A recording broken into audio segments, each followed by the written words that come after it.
Hi, I'm Chloe Learey. Welcome to another edition of Family Matters, the show where we talk about topics of interest for families with young children. Last episode, we got to hear about toddlers and all the things that toddlers are doing. And this episode, I'm thrilled to have Anna Williams with us. Anna is a preschool teacher at the Winston Prouty Center, and she has been there this round for 3 years. She was previously at the Prouty Center for 4, so she has lots of experience to share with us about what are preschoolers doing. So we've sort of been talking about, we followed the developmental trajectory. We talked with Amanda Pizzolo about prenatal nutrition, and Sally's been here, and so we're just working our way up. So we got to preschoolers. So Anna is here to share with us. So thank you for being here. Yeah. And let's just start with, when we say preschoolers, what do we mean? What's that age group? So preschoolers are 3 to basically before they go to kindergarten, so 6, like 3 to 5.5. And so like they're the big kids. When you see them in the schools, you know, you see the littles, and then and they're just like, they're the ones that are like strong and like they got this, and they're right at the end, and they're like, they're it. They're ready to go. And that is a great place to be. So 3 to 5 is a big age span. It is. So what are some of the things that are the hallmark? Is it hard to get a hallmark of this age, or does it feel like it's still, even though it's a big 2-year span, 2.5-year span, there's still some things that we can count on seeing preschoolers doing? So there is a huge range and there is a continuum, but there are definitely like big moments. I think the first one probably is that that sense of independence. Like, you know, as young toddlers and older toddlers, they're like moving forward, and then they kind of move back and move forward and move back. And when they get to preschool age, that moving forward looks much it's farther. There's more time. And so I think parents are usually like, phew, my gosh, like they're able to separate, okay, I'm not so worried. And then they have this moment where like, then they go back a little bit and they start clinging again and having a hard time saying goodbye to mommy and daddy or whoever their caregiver is. And so there's, and that kind of folds into like the reality of like they're their own person now, and they can make decisions, and they're able to communicate more effectively, and they're building all these relationships. And so it's kind of like they're in the middle, and there are all these things just continuously going around them, and it just kind of gets bigger and bigger. So what's the regression about? Like, is there, because I imagine that could worry some families or some parents or caregivers who are dropping off, to suddenly be like, wait a minute, you're clinging to my leg. We've done this for, years now, whatever. That and sometimes it helps if you understand, why are they doing that? What might be driving them to be a little more clingy? So I think this, so some of it is fears, like when you are independent, this idea of not being so, like not having your parents like right there, and like I said, when you move a little bit forward, like you realize, oh my goodness, like I might not have that support. I might not, I'm going forward into this new place, like whether it's the classroom, and it might be the same classroom that they've been in for a year, but something might look different, or like they might start having new fears, which I think kind of goes into some of that, like that new symbolic thinking element, where there's more imagination, they're imagining things more so.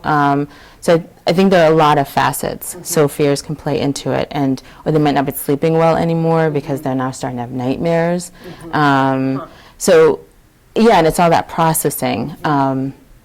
And so that's a really big piece, and it can be worrisome, and sometimes it's it's very worrisome, you know, even for the teachers. They're like, oh my goodness, like, Like, what are we doing? what's going on? And it's just, a lot of it's that internal processing. You know, it reminds me of touch points, right? That's a big piece of, Yeah. so the framework from Barry Brazelton, he's a pediatrician, and this is something that has moved into early childhood. But the touch points principles talk about before a big developmental leap, Yep. you'll have a regression. Yep. And so it is reassuring to Yeah. think of that some of those Yeah. pieces of development will cause, you retreat maybe into safety a little bit. So let's go, you touched on symbolic thinking. It sounds that's a big thought. What does that mean in this age? What's happening for preschoolers? So it can happen, it can look very differently for the different levels, but some of it's like their drawing, they might actually start to put symbols in their drawing, like representation. This is, you know, that squiggly line is my house, or that circle is my backyard. So that's sort of like, there are different levels to that too.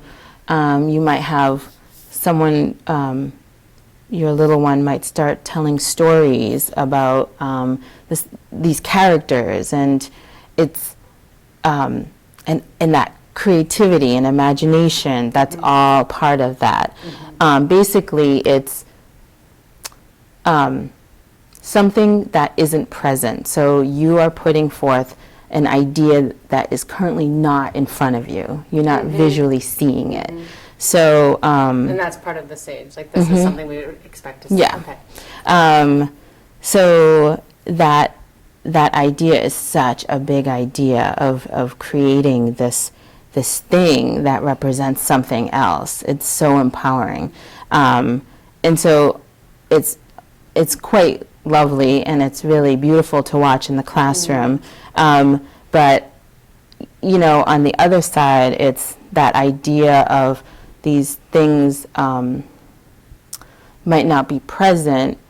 You know, does that mean that, like, there's all sorts of things that might, like, how big is this idea? And I think that's when, like, your child might start to get afraid of the dark.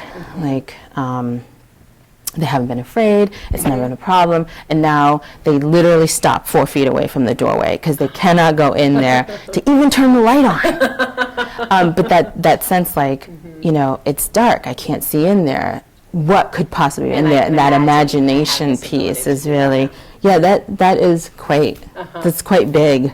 Like, really fun, but that's really scary. If you think, like, when you think about it that way, that suddenly you can imagine possibilities that you didn't. So what do you do when your kid stops for, like, you know, I can imagine that that's frustrating, or like when these changes happen, it's like, wait a minute, again, like, sort of like the separation. You've been sleeping in your room by yourself for, you know, that was a battle years ago. Do you have, is it, like, would you just talk them through it and try to rationalize it? Like, what are some of the strategies you might help preschoolers with their imagination? Yeah, I mean, depending on what they can understand, we would talk through it. We would, you know, process it and talk about, like, well, how does that feel when you start to, you know, like, what do you think's in, if it was like a darkness, like being afraid of, like, the dark, what do you think's in it, in the dark? And try to, but don't and this is where you can sort of put too much on it. It's like, don't over-explain and don't over-ask either, because you don't want to, like, you don't want to make it so that, why are you afraid of the dark? Do you think there are monsters in there? Because that might actually not be what it is. It might just be that they just, you know, you just never know. Right. So don't plant seeds and give them new fears. Right. Really ask the question, be curious, and draw it out. Or it might have been like they heard a sound the last time they were in there, but you didn't know, or you didn't hear it, and then it's just, trying to get that information out. Open-ended questions, like, really, like, what, you know, how. So, and I am currently trying to do that with my own child right now. So you can speak it directly, not just in the classroom, but as a parent. Oh man, we did in stages. We turn the lights lower and lower. Do you still see what's in your bedroom? it's still the same thing, and then the lights are out. You know, it's like you go through a process, and it's also your skills. Like, you know, like some parents might not have the time, or they're like, oh my goodness, I don't know what to do. Like, but it's okay. They do come out of it, and those fears, it empowers them when they're past it, when they've moved on, they've hit that milestone, and they're finally on top, and they're like, ooh, I did it. It's like, Yeah. I'm a big kid now. I know, right? It's like the we got this attitude. Yeah. Except sometimes when I'm feeling a little nervous. But, Yeah. So that's a great point, the open-ended questions. I think sometimes as adults we have a hard time remembering how to do that with kids. Yeah. That we either think we know the answer, or we ask a leading question, or like, what do you think's in there, monsters? Because you want to fix it. Like, you want to make this go away. You don't want your child to be afraid. That's painful, you know. Yes. But, yeah. But, Yeah. And so that sort of gets to communication. One of the things I think about, you know, Susan talked about, because toddlers are still working on their language, you know, we don't always know what they want. So there are strategies around that. But this age, language is definitely just bursting, which is exciting. It is exciting. It's like, oh, I can finally talk to my kid. And I know what's going on. Yeah. And there are challenges with that too. Yeah. So what are some of the things when you think about communicating with preschoolers? So we talked about open-ended questions, but are there other things that would be good for people to know? I think just really letting them figure things out. I think, you know, as parents and as teachers, you want to teach them, and you just want them to have as many skills as possible to like be successful. But really, it's you know, really getting them to explore their whole way of looking at things. Like when we go outside and we go on walks, very often we'll just ask questions like, what do you see? You know, what do you smell? What are, like, things that help them to process what they're experiencing. I mean, we could easily say, do you guys see that red truck over there? Do you remember that from yesterday? Like, and there's nothing wrong with that either if you're trying to get at something. But really, like, you want them to just like explore that, and maybe someone's gonna say, hey, that red truck was there yesterday. And you know, like, that shows like memory and recall. Like, it's amazing. Their brains are amazing. And over explaining too. Like, sometimes your kiddo just wants to know that they're okay. You know. You don't have to get all in depth just because you can at this point. Yeah, of course. Well, and I think it's hard to sometimes you forget, like, they're still little. Yes, they're having conversations back and forth, and they're like making all these awesome observations, and it's just so exciting. Like you said, it's so exciting to finally be able to have, you know, the meeting of the minds. So, yeah. Great. We're going to take a short break for a public service announcement from Let's Grow Kids, and then we will be back.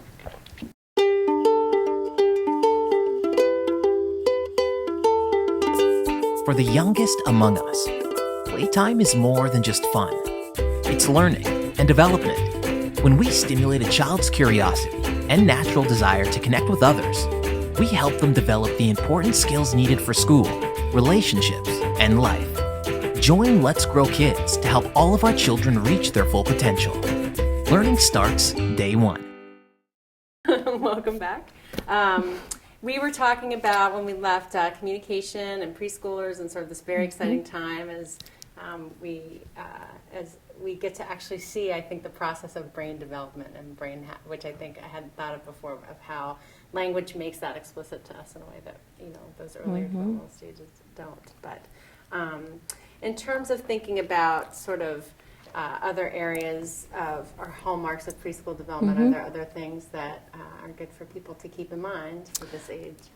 I think there are several, and I think they're all kind of intertwined. But the first is they really start to recognize that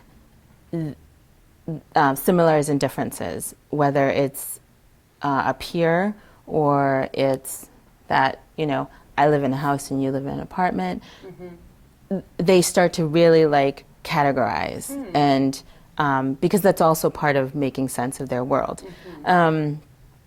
So this sort of kind of leads into also recognizing like I belong, like this is where I belong, or I have a family, this is where I belong, or I have a classroom.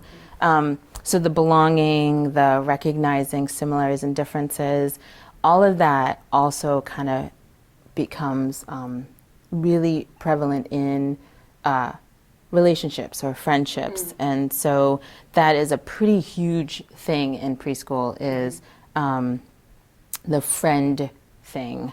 So, you might hear a little one say, I'm going to play with you today because you're my friend. And that's like a huge thing because like to play with somebody indicates that we're connected and you're my friend, and being a friend means you play with me. And so there's like that intensity of like connection and belonging. And that's pretty huge. And you can see it in 3s, 4s, and 5s. And it just kind of, it becomes more cohesive and more intense and layered as they get older. Does that mean that, I don't mean to cut you off, but that what I just realized is, does that mean there's a sense of not belonging sometimes too? So if it's like, we're friends, you're going to play, you're not my friend? Is that sort of the other side of the coin? Yes, like exclusion starts to weave itself in there. And that's where, while you want to respect the child or your little one, there's also the sense of like, we're in this together, this is what a community is. And you might not be best friends with this person, but we work together and we are trying to be kind to each other. And I get that that's a completely valid thing. I mean, that's how you recognize like not wanting to be with someone or recognizing that there's something about another person that you don't connect with. That's very important. Right. You have to identify that.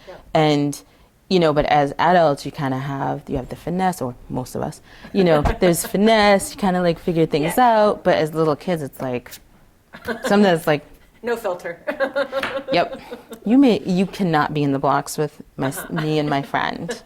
And that's a huge, and it's so big. Empowering too. I mean, like, you are finally like, interesting. This is like your person. Yeah. And you feel like big. Yeah. That power of saying. Yeah. Too, like, but on both sides. Yeah. Yeah. So there's just, you just have to balance that. Bringing it back to my kid. Absolutely.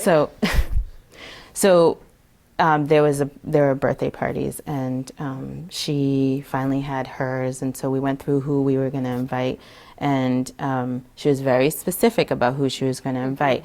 And I didn't push the inviting everyone because I also want to be respectful. Like, I'm not a new 4. I'm not sure why you've decided, but like being able to respect that. And also as a parent, you can do that differently than say as a teacher, but you have to be respectful. I think that's a really, again, a good point when we think about, as adults, like we rule the world from the kids' point of view. And so any chance we have to promote their own and celebrate their who they are as people, like your daughter had a really specific thing in mind, and whether you understood or not, allowing her to have that power, I think just develops that internal capacity to that will be a skill that is very useful in the future. Yes. So yes. The other thing that I thought of when we were talking about similarities and differences in the house and those kinds of things is when does or does judgment, is that a neutral observation usually, or do there start to be judgments about that? Do you know what I'm saying? So I live in a house, you live in an apartment's better to live in because blah, blah. Do they start assigning value to those differences, or is that just sort of the culture around us invading into the process? I think it's a little of both. I know, like, very often the young 3s and even young 4s, that's usually not It's just it's a matter of fact. It's a total observation. I think that as they get older, they're just more aware of their culture and their community, and so yes, those judgments do start to seep in, and I think that's where, as parents and as caregivers, it's really important that we try to reflect on ourselves, like what are we putting forth on this little young community, and because really, we, like I was saying before, we all want to belong, and we certainly we want to teach our youngsters that's everyone. That makes us the same. Everyone really wants that. That is the common.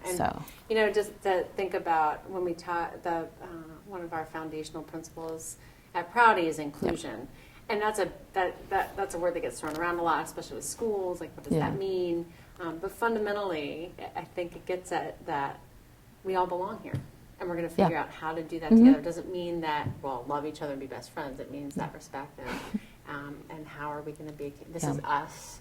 Not us and them. Yeah. So I think that's and that relationship piece too. Yeah. I think how important that is. One of the things that comes up in early care and education is, we think about brain development happening so quickly. What are the most important things for kids to learn? So I think when we get to preschool, sometimes I know we get the question of, what does it mean to be ready for school? So some expectations around,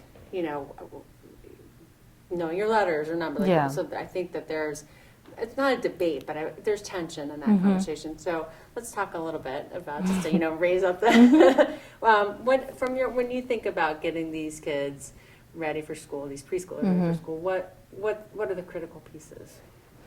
I think the first, and it's always been this way, regardless of what the newest trend is really helping them to be able to be in a classroom and be successful, whatever that looks like, whether they are making friends or they make one connection or they're being thoughtful, they're, learning empathy. It's a lot of that social piece and the relationship piece, because from where I see it, if you struggle to relate with another person or people, it makes it more challenging to then be able to get that more academic piece. That if you're worried, if you're worried, I don't have any friends, or there's something wrong with me, or I don't belong in this room, or I'm scared of it, you're not gonna put a lot of energy into recognizing your name or being able to rote count or any of that stuff, because it's not as meaningful. So really the relationship thing is that's where I think that's where it needs to start. That's meaningful. But I also see, the other piece of this, that the way we are, you want your kiddo to be able to recognize their name or at least their first letter. You don't want them to be, because that's stressful. Right. Well, right. And so it's where does it, so I just feel like it's such a dance. It's such a dance with preschoolers. And I think, we that sort of wrote.